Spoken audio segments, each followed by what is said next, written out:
In this video, we're going to continue on in Romans chapter 1, and we're going to find out why we can be excited about the wrath of God.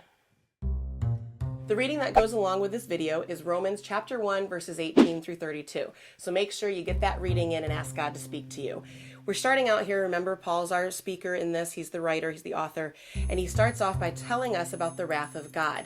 Now, the reason why Paul is laying all of this out, I believe, is so that we can understand the enormity and the amazingness of the gift of Jesus Christ. If you don't understand what was coming to you, how can you ever be grateful for what you've been delivered from? So understanding the wrath of God, we shouldn't just blow over that, because it should reveal the amazing gift of Jesus Christ.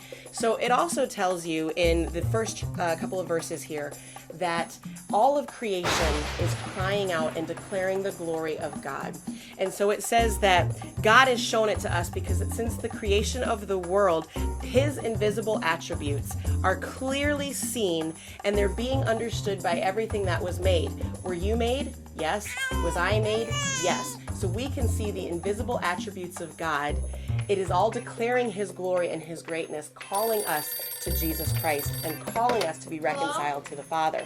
In Ecclesiastes chapter 3, verse 11, it tells us that a little piece of eternity has been planted in every single heart that God ever created. So that would be every single person on the planet.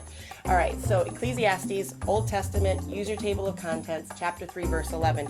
You can see that eternity has been placed inside of us. And so when we see things, it clicks in our spirit, and we know, we may not understand it, but we know inherently that there is a God.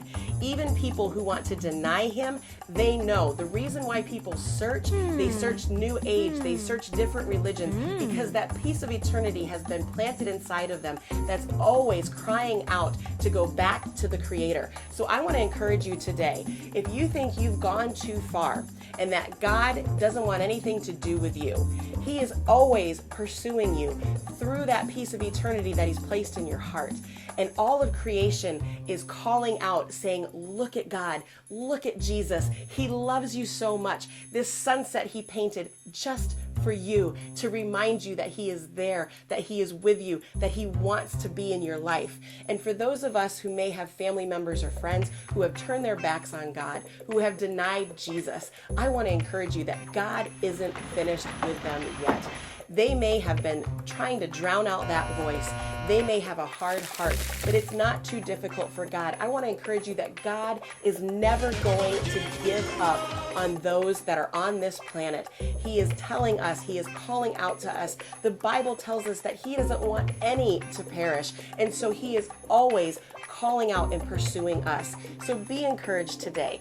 Get in your word, see the promises of God, see the love of Jesus, and start to understand that he is constantly pursuing you, pursuing me, and pursuing all of us on this planet, crying out to us, saying, please come back to the Father. You are loved with an everlasting love. There is nothing that you can do that makes me not want you. Did you hear that? There is nothing that you or I or anyone else could ever do that would make God not want us. It doesn't matter. It doesn't matter what you've done. God still wants you. It doesn't matter what your son or daughter or your sister or your friend has done.